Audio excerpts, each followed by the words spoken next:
रंगमंच कहानियों का में आपका स्वागत है। आइए सुनते हैं मुंशी प्रेमचंद्र की कहानी प्रतिशोध। माया अपने तिमंजिले मकान की छत पर खड़ी सड़क की ओर उद्विग्न और अधीर आंखों से ताक रही थी और सोच रही थी वह अब तक आए क्यों नहीं, कहाँ देर लगाई।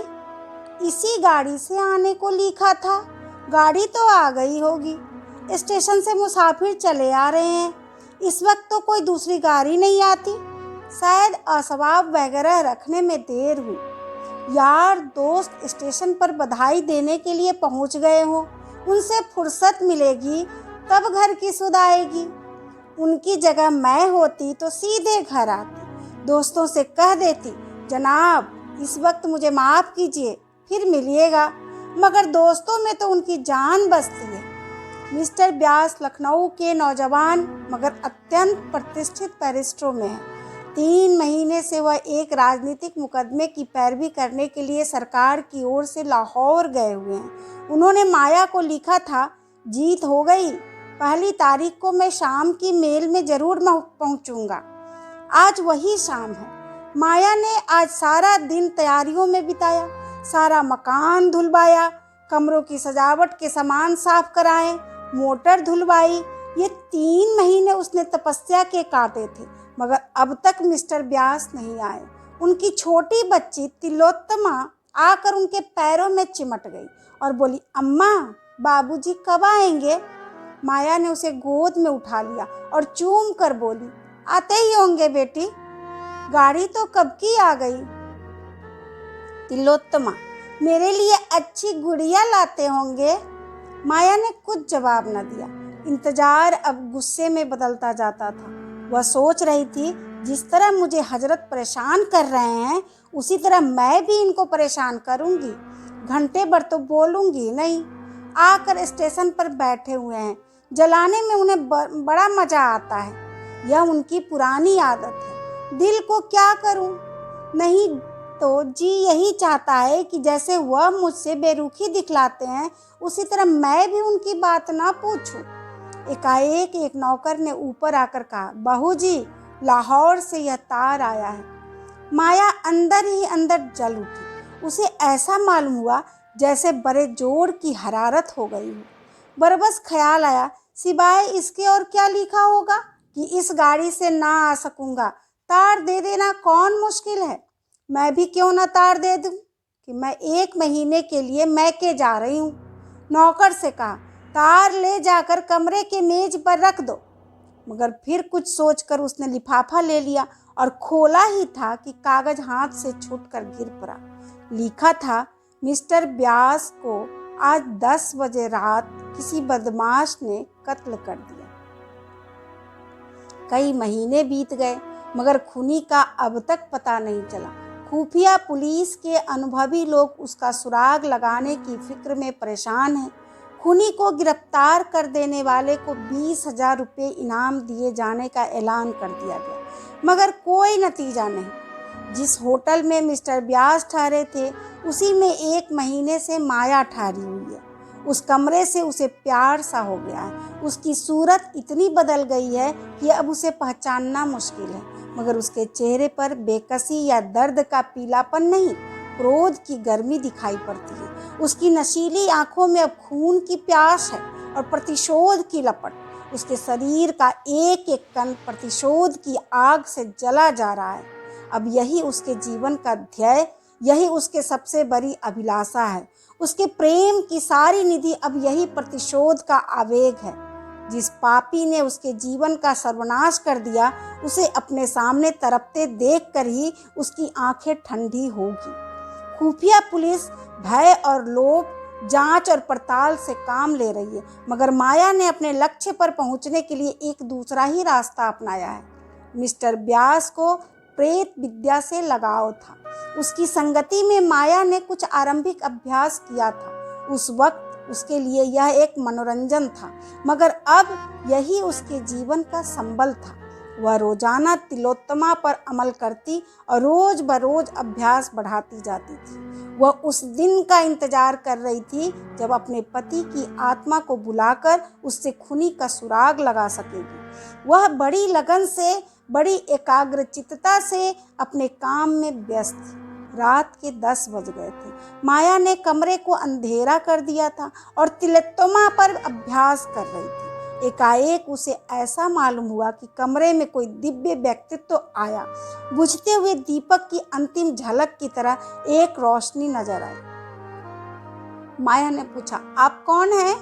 तिलोत्तमा ने हंसकर कहा, तुम मुझे नहीं पहचानती? मैं ही तुम्हारा मनमोहन हूँ, जो दुनिया में मिस्टर व्यास के नाम से मशहूर था। आप खूब आए।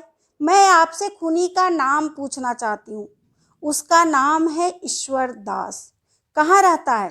शाहजहांपुर।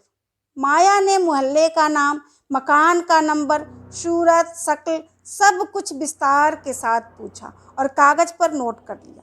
तिलोत्तमा जरा देर में उठ बैठी। जब कमरे में फिर रोशनी हुई तो माया का मुरझाया हुआ चेहरा विजय की प्रसन्नता से चमक रहा था। उसके शरीर में एक नया जोश लहरें मार रहा था कि जैसे प्यास से मरते हुए मुसाफिर को पानी मिल गया हो। उसी रात को माया ने लाहौर से शाहजहांपुर आने का इरादा किया। रात का वक्त, पंजाब मेल बड़ी तेजी से अंधेरे को चीरती हुई चली जा रही थी। माया एक सेकंड क्लास के कमरे में बैठी सोच रही थी कि शाहजहांपुर में कहाँ ठहरेगी, कैसे ईश्वर दास का मकान तलाश करेगी और कैसे उससे खून का बदला लेगी। उसके बगल में तिलोत्तमा बेखबर सो रही थी। सामने ऊपर के बर्थ पर एक आदमी नींद में गाफिल पड़ा हुआ था। एकाएक गाड़ी का कमरा खुला और 2 आदमी कोट पतलून पहने हुए कमरे में दाखिल हुए। दोनों अंग्रेज थे। एक माया की तरफ बैठा और दूसरा दूसरी तरफ। माया सिमट कर बैठ गई। इन आदमियों को यूं बैठना उसे बहुत बुरा मालूम हुआ। वह कहना चाहती थी, आप लोग दूसरी तरफ बैठे, पर वही औरत जो खून का बदला लेने जा रही थी, सामने यह खतरा देखकर कांप उठी। वह दोनों शैतान उसे सिमटते देखकर और भी करीब आ गए। माया अब वहां न बैठी रह सकी। वह उठकर दूसरे बर्थ पर जाना चाहती थी कि उनमें से एक ने उसका हाथ पकड़ लिया। माया ने जोर से हाथ छुड़ाने की कोशिश करके कहा, तुम्हारी शामत तो नहीं आई है? छोड़ दो मेरा हाथ, शुअर। इस पर दूसरे आदमी ने उठकर माया को सीने से लिपटा लिया और लड़खड़ाती हुई जबान से बोला, वेल, हम तुमको बहुत सा रुपया देगा। माया ने उसे सारी ताकत से ढकेलने की कोशिश करते हुए कहा, हट जा हरामजादे, वरना अभी तेरा सिर तोड़ दूंगी। दूसरा आदमी भी उठ खड़ा हुआ और दोनों मिलकर माया को बर्थ पर लिटाने की कोशिश करने लगा। एकाएक यह खटपट सुनकर ऊपर के बर्थ पर सोया हुआ आदमी चौंका और उन बदमाशों की हरकत देखकर ऊपर से कूद पड़ा। दोनों गोरे उसे देखकर माया को छोड़ उसकी तरफ झपटे और उसे घूंसे मारने लगे। दोनों उस पर ताबड़तोड़ हमला कर रहे थे और वह हाथों से अपने को बचा रही थी। उसे वार करने का कोई मौका ना मिलता था। एकाएक उसने उचककर अपने बिस्तर में से एक छुरा निकाल दिया और आस्तीनें समेट कर बोला, तुम दोनों अगर अभी बाहर न चले गए तो मैं एक को भी जीता न छोड़ूंगा। दोनों गोरे छुरा देखकर डरे, लेकिन वह भी निहत्थे न थे। एक ने जेब से रिवॉल्वर निकाल लिया और उसकी नली उस आदमी की तरफ करके बोला, निकल जाओ रास्कल। माया थर थर कांप रही थी कि न जाने क्या आफत आने वाली है, मगर खतरा हमारी छिपी हुई हिम्मतों की कुंजी है। खतरे में पड़कर हम भय की सीमाओं से आगे बढ़ जाते हैं और कुछ कर गुजरते हैं जिस पर हमें खुद हैरत होती है। वही माया जो अब तक थर थर कांप रही थी, बिल्ली की तरह कूदकर उस गोरे की तरफ लपकी और उसके हाथ से रिवॉल्वर खींचकर गाड़ी के नीचे फेंक दिया। गोरे ने खिसियाकर माया को दांत काटना चाहा, मगर माया ने जल्दी से हाथ खींच लिया और खतरे की जंजीर के पास आकर उसे जोर से खींचा। दूसरा गोरा अब तक किनारे खड़ा था। उसके पास कोई हथियार न था, इसलिए वह छुरी के सामने न आना चाहता था। जब उसने देखा कि माया ने जंजीर खींच ली तो भीतर का दरवाजा खोलकर भागा। उसका साथी भी उसके पीछे पीछे भागा। चलते चलते छुरी वाले आदमी ने उसे इतने जोर से धक्का दिया कि वह मुंह के बल गिर पड़ा। फिर तो उसने इतनी ठोकरें, इतनी लातें और इतने घूंसे जमाए कि उसके मुंह से खून निकल पड़ा। इतने में गाड़ी रुक गई और गार्ड लालटेन लिए आता दिखाई दिया, मगर वह दोनों शैतान गाड़ी को रुकते देख बेतहाशा नीचे कूद पड़े और उस अंधेरे में न जाने कहाँ खो गए। गार्ड ने भी ज्यादा छानबीन न की और करता भी तो उस अंधेरे में पता लगाना मुश्किल था। दोनों तरफ खड्ड थे, शायद किसी नदी के पास थी। वह 2 क्या 100 आदमी भी उस वक्त बड़ी आसानी से छिप सकते थे। 10 मिनट तक गाड़ी खड़ी रही, फिर चल पड़ी। माया ने मुक्ति की सांस लेकर कहा, आप आज न होते तो ईश्वर ही मेरा जाने क्या हाल होता। आपके कहीं चोट तो नहीं आई? उस आदमी ने छुरे को जेब में रखते हुए कहा, बिल्कुल नहीं। मैं ऐसा बेसुध सोया हुआ था कि उन बदमाशों के आने की खबर ही न हुई, वरना मैंने उन्हें अंदर पांव ही न रखने दिया होता। अगले स्टेशन पर रिपोर्ट करूंगा। माया, जी नहीं, खामखा की बदनामी और परेशानी होगी। रिपोर्ट करने से कोई फायदा नहीं। ईश्वर ने आज मेरी आबरू रख ली। मेरा कलेजा अभी तक धर धर कर रहा है। आप कहाँ तक चलेंगे? मुझे शाहजहांपुर जाना है। वहीं तक तो मुझे भी जाना है। शुभ नाम क्या है? कम से कम अपने उपकारक के नाम से तो अपरिचित न रहूं। मुझे तो ईश्वर दास कहते हैं। माया का कलेजा धक से हो गया। जरूर यह वही खूनी है। इसकी शक्ल सूरत भी वही है जो उसे बतलाई गई थी। उसने डरते डरते पूछा, आपका मकान किस मोहल्ले में है? मैं रहता हूँ। माया का दिल बैठ गया। उसने खिड़की से सिर बाहर निकालकर एक लंबी सांस। हाय, खूनी मिला भी तो इस हालत में, जब वह उसके एहसान के बोझ से दबी हुई है। क्या उस आदमी को वह खंजर का निशाना बना सकती है जिसने बगैर किसी परिचय के, सिर्फ हमदर्दी के जोश में, ऐसे गाढ़े वक्त में उसकी मदद की? जान पर खेल गया। वह एक अजीब उलझन में पड़ गई। उसने उसके चेहरे की तरफ देखा। शराफत झलक रही थी। ऐसा आदमी खून कर सकता है? इसमें उसे संदेह था। ईश्वर दास ने पूछा, आप लाहौर से आ रही हैं ना? शाहजहांपुर में कहाँ जाइएगा? अभी तो कोई धर्मशाला में ठहरूंगी। मकान का इंतजाम करना है। ईश्वर दास ने ताज्जुब से पूछा, तो वहाँ आप किसी दोस्त या रिश्तेदार के यहाँ नहीं जा रही हैं? कोई ना कोई मिल ही जाएगा। यूं आपका असली मकान कहाँ है? असली मकान पहले लखनऊ था, अब कहीं नहीं है। मैं बेवा हूँ। ईश्वर दास ने शाहजहांपुर में माया के लिए एक अच्छा मकान तय कर दिया। एक नौकर भी रख दिया। दिन में कई बार हालचाल पूछने आता।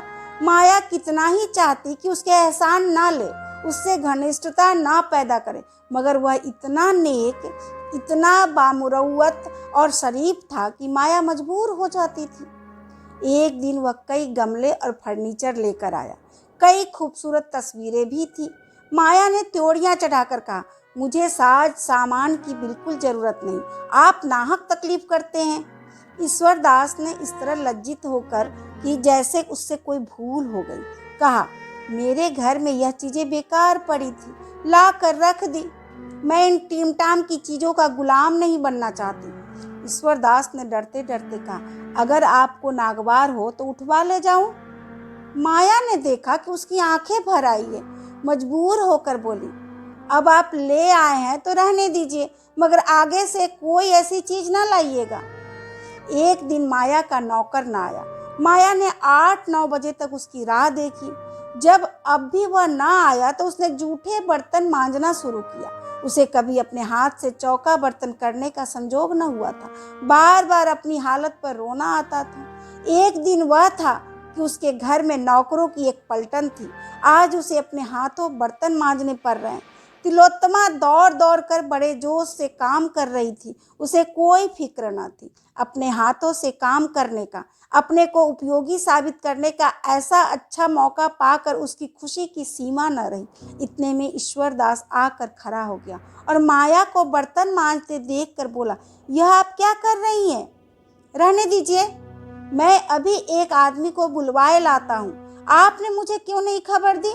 राम राम, उठाइए वहां से। माया ने लापरवाही से कहा, कोई जरूरत नहीं, आप तकलीफ ना कीजिए, मैं अभी मांझे लेती हूँ। इसकी जरूरत भी क्या, मैं 1 मिनट में आता हूँ। नहीं, आप किसी को ना लाइए, मैं इतने बर्तन आसानी से धो लूँगी। अच्छा तो लाइए, मैं भी कुछ मदद करूँ। यह कहकर उसने डोल उठा लिया और बाहर से पानी लेने दौड़ा। पानी लाकर उसने मंजे हुए बर्तनों को धोना शुरू किया। माया ने उसके हाथ से बर्तन छीनने की कोशिश करके कहा, आप मुझे क्यों शर्मिंदा करते हैं, रहने दीजिए, मैं अभी साफ किए डालती हूँ। आप मुझे शर्मिंदा करती हैं या मैं आपको शर्मिंदा कर रहा हूँ? आप यहाँ मुसाफिर हैं, मैं यहाँ का रहने वाला हूँ। मेरा धर्म है कि आपकी सेवा करूँ। आपने एक जाति तो यह की कि मुझे जरा भी खबर ना दी, अब दूसरी जाति यह कह रही है, मैं इसे बर्दाश्त नहीं कर सकता। ईश्वर दास ने जरा देर में सारे बर्तन साफ कर दिए। ऐसा मालूम होता था कि वह ऐसे कामों का आदी है। बर्तन धोकर उसने सारे बर्तन पानी में भर दिए और तब माथे से पसीना पोंछता हुआ बोला, बाजार से कोई चीज लानी हो तो बतला दीजिए, अभी ला दूं। माया, जी नहीं, माफ कीजिए, आप अपने घर का रास्ता लीजिए। ईश्वरदास, तिलोत्तमा आओ, आज तुम्हें सैर करा लाएं। माया, जी नहीं, रहने दीजिए, इस वक्त सैर करने का नहीं होता। माया ने यह शब्द इतने रूखेपन से कहे कि ईश्वरदास का मुंह उतर गया। उसने दोबारा कुछ न कहा, चुपके से चला गया। उसके जाने के बाद माया ने सोचा, मैंने उसके साथ कितनी बेरहमत की। रेलगाड़ी की इस दुखद घटना के बाद उसके दिल में बराबर प्रतिशोध और मनुष्यता में लड़ाई छिड़ी हुई थी। अगर ईश्वरदास उस मौके पर स्वर्ग के एक दूत की तरह ना आ जाता तो आज उसकी क्या हालत होती। यह ख्याल करके उसके रोए खड़े हो जाते थे और ईश्वरदास के लिए उसके दिल की गहराइयों से कृतज्ञता के शब्द निकलते। क्या अपने ऊपर इतना बड़ा एहसान करने वालों के खून से अपने हाथ रंगेगी? लेकिन उसी के हाथों से उसे यह मनहूस दिन भी तो देखना पड़ा। उसी के कारण तो उसने रेल का वह सफर किया था, वरना वह अकेले बिना किसी दोस्त या मददगार के सफर ही क्यों करती। उसी के कारण तो आज वह वैधव्य की विपत्तियां झेल रही है और सारी उम्र झेलेगी।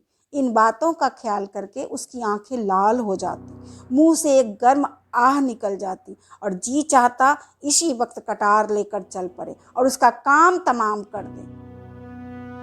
आज माया ने अंतिम निश्चय कर लिया। उसने ईश्वरदास की दावत की थी, यही उसकी आखिरी दावत होगी। ईश्वरदास ने उस पर एहसान जरूर किए हैं, लेकिन दुनिया में कोई एहसान, कोई नेकी उस शोक के दाग को मिटा नहीं सकती। रात के 9 बजे ईश्वरदास आया तो माया ने अपनी वाणी में प्रेम का आवेग भर कर कहा, बैठिए, आपके लिए गरम गरम पुड़ियाँ निकाल दूं। ईश्वरदास, क्या अभी तक आप मेरा इंतजार में बैठी हुई हैं? नाहक गर्मी में परेशान हूँ। माया ने थाली परसकर उसके सामने रखते हुए कहा, मैं खाना पकाना नहीं जानती, अगर कोई चीज़ अच्छी ना लगे तो माफ़ कीजिएगा। ईश्वरदास ने खूब तारीफ करके एक एक चीज़ खाई। ऐसी स्वादिष्ट चीज़ें उसने अपनी उम्र में कभी ना खाई थी। आप तो कहती थी मैं खाना पकाना नहीं जानती, तो क्या मैं गलत कहती थी? बिल्कुल गलत। आपने खुद अपनी गलती साबित कर दी। ऐसे खस्ते मैंने जिंदगी में भी ना खाए थे। आप मुझे बनाते हैं, अच्छा साहब बना लीजिए। नहीं, मैं बनाता नहीं, बिल्कुल सच कहता हूँ। किस किस चीज़ की तारीफ करूँ? चाहता हूँ कि कोई ऐब निकालूं, लेकिन सूझता ही नहीं। अब कि मैं अपने दोस्तों की दावत करूँगा तो आपको एक दिन तकलीफ दूंगा। हाँ, शौक से कीजिए, मैं हाजिर हूँ। खाते खाते 10 बज गए। तिलोत्तमा सो गई। गली में भी सन्नाटा हो गया। ईश्वरदास चलने को तैयार हुआ तो माया बोली, क्या आप चले जाएंगे? क्यों ना आज यहीं सो रहिए, मुझे कुछ डर लग रहा है। आप बाहर के कमरे में सो रहिएगा, मैं अंदर आंगन में सो रहूंगी। ईश्वरदास ने क्षण भर सोच कर कहा, अच्छी बात है, आपने पहले कभी ना कहा कि आपको इस घर में डर लगता है, वरना मैं किसी भरोसे की बुढ़ी औरत को रात को सोने के लिए ठीक कर देता। ईश्वरदास ने तो कमरे में आसन जमाया। माया अंदर खाना खाने गई, लेकिन आज उसके गले के नीचे एक कौर भी न उतर सका। उसका दिल जोर जोर से धड़क रहा था। दिल पर एक डर सा छाया हुआ था। ईश्वरदास कहीं जाग पड़ा तो उसे उस वक्त कितनी शर्मिंदगी होगी। माया ने कटार को खूब तेज कर रखा था। आज दिन भर उसे हाथ में लेकर अभ्यास किया। वह इस तरह वार करेगी कि खाली ही ना जाए। अगर ईश्वरदास जाग ही पड़ा तो जानलेवा घाव लगेगा। जब आधी रात हो गई और ईश्वरदास के खर्राटों की आवाज कानों में आने लगी तो माया कटार लेकर उठी और उसका सारा शरीर कांप रहा था। भय और संकल्प, आकर्षण और घृणा एक साथ कभी उसे एक कदम आगे बढ़ा देती, कभी उसे पीछे हटा देती। ऐसा मालूम होता था कि जैसे सारा मकान, सारा आसमान चक्कर खा रहा है। कमरे की हर एक चीज घूमती हुई नजर आ रही थी, मगर एक क्षण में यह बेचैनी दूर हो गई और दिल पर डर सा छा गया। वह दबे पांव ईश्वरदास के कमरे तक आई, फिर उसके कदम वहीं जम गए। उसकी आंखों से आंसू बहने लगे। आह, मैं कितनी कमजोर हूँ। जिस आदमी ने मेरा सर्वनाश कर दिया, मेरी हरी भरी खेती उजाड़ दी, मेरे लहलाते हुए उपवन को वीरान कर दिया, मुझे हमेशा के लिए आग के जलते हुए कुंडों में डाल दिया, उससे मैं खून का बदला भी नहीं ले सकती। वह मेरी ही बहनें थी जो तलवार और बंदूक लेकर मैदानों में लड़ती थी, दहकती हुई चिता में हंसते हंसते बैठ जाती थी। उसे उस वक्त ऐसा मालूम हुआ कि मिस्टर व्यास सामने खड़े हैं और उसे आगे बढ़ने की प्रेरणा कर रहे हैं। कह रहे हैं, क्या तुम मेरे खून का बदला न लोगी? मेरी आत्मा प्रतिशोध के लिए तड़प रही है। क्या उसे हमेशा हमेशा यूं ही तड़पाती रहोगी? क्या यही वफा की शर्त थी? इन विचारों ने माया की भावनाओं को भड़का दिया। उसकी आंखें खून की तरह लाल हो गई, ओठ दांतों के नीचे दब गए और कटार के हत्थे पर मुट्ठी बंध गई। एक उन्माद सा छा गया। उसने कमरे के अंदर पैर रखा, मगर ईश्वरदास की आंखें खुल गई थी। कमरे में लालटेन की मध्यम रोशनी थी। माया की आहट पाकर वह चौंका और सिर उठाकर देखा तो खून सर्द हो गया। माया प्रलय की मूर्ति बनी, हाथ में नंगी कटार लिए उसकी तरफ चली आ रही थी। वह चारपाई से उठकर खड़ा हो गया और घबरा कर बोला, क्या है बहन, यह कटार क्यों लिए हुए हो? माया ने कहा, यह कटार तुम्हारे खून की प्यासी है, क्योंकि तुमने मेरे पति का खून किया है। ईश्वरदास का चेहरा पीला पड़ गया। बोला, मैंने? हाँ, तुम्ही ने लाहौर में मेरे पति की हत्या की जब वे एक मुकदमे की पैरवी करने गए थे। क्या तुम इससे इनकार कर सकते हो?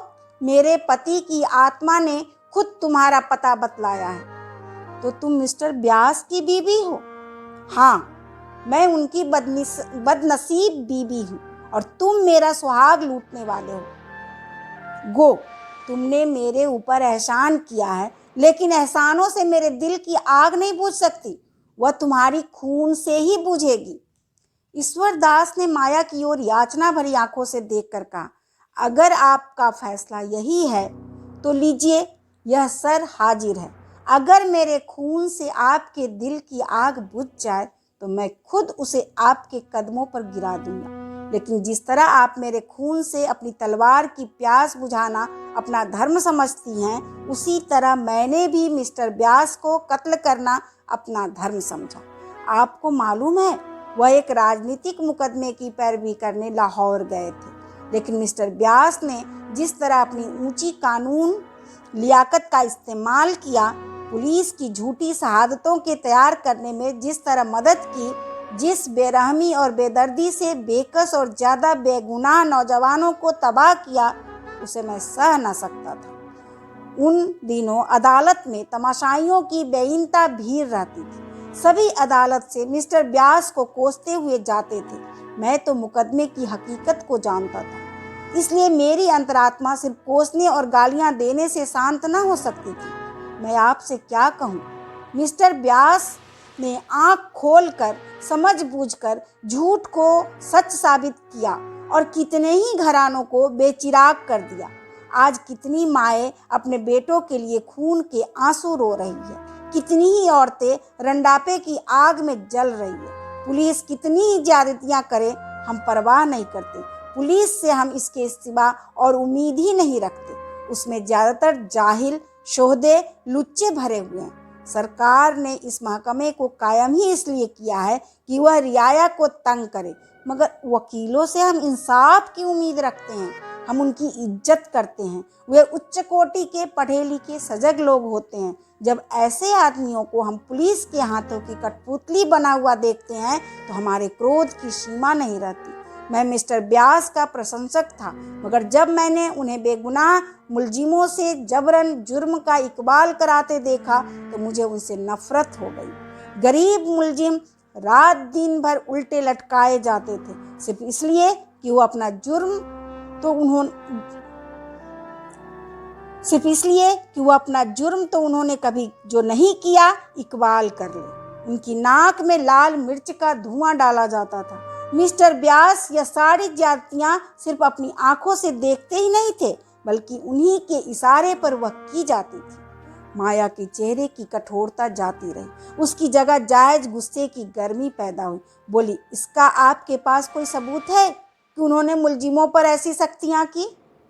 यह सारी बातें आम तौर पर मशहूर थी, लाहौर का बच्चा बच्चा जानता है, मैंने खुद अपनी आंखों से देखी। इसके सिवा मैं और क्या सबूत दे सकता हूँ? उन बेचारों का बस इतना कसूर था कि वह हिंदुस्तान के बच्चे थे, दोस्त थे, सारा वक्त प्रजा की शिक्षा और सेवा में खर्च करते थे, भूखे रहते थे, प्रजा पर पुलिस हुक्काम की सख्तियां न होने देते थे। यही उनका गुनाह था, और इसी गुनाह की सजा दिलाने में मिस्टर व्यास पुलिस के दाहिने हाथ बने हुए थे। माया के हाथ से खंजर गिर पड़ा, उसकी आंखों में आंसू भर आए। बोली, मुझे न मालूम था कि वे ऐसी हरकतें भी कर सकते हैं। ईश्वरदास ने कहा, यह न समझिए कि मैं आपकी तलवार से डरकर वकील साहब पर झूठे इल्जाम लगा रहा हूँ। मैंने कभी जिंदगी की परवाह नहीं की। मेरे लिए कौन रोने वाला बैठा हुआ है जिसके लिए जिंदगी की परवाह करूं? अगर आप समझती हैं कि मैंने अनुचित हत्या की है तो आप इस तलवार को उठाकर इस जिंदगी का खात्मा कर दीजिए, मैं जरा भी न झिझकूंगा। अगर आप तलवार न उठा सके तो पुलिस को खबर कर दीजिए, वह बड़ी आसानी से मुझे रुखसत कर सकती है। सबूत मिल जाना मुश्किल न होगा, मैं खुद पुलिस के सामने जुर्म इकबाल कर लेता, मगर मैं इसे जुर्म नहीं समझता। अगर एक जान से सैकड़ों जानें बच जाए तो वह खून नहीं है। मैं सिर्फ इसलिए जिंदा रहना चाहता हूँ कि शायद किसी ऐसे ही मौके पर मेरी फिर जरूरत पड़े। माया ने रोते हुए, अगर तुम्हारा बयान सही है तो मैं अपना खून माफ करती। तुमने जो किया या भेजा या उसके फैसला ईश्वर करेंगे। तुमसे मेरी प्रार्थना है कि मेरे पति के हाथों में जो घर तबाह हुए हैं उनका मुझे पता बतला दो, शायद मैं उनकी कुछ सेवा कर सकूं। अभी आप सुन रहे थे मुंशी प्रेमचंद्र की कहानी प्रतिशोध। धन्यवाद।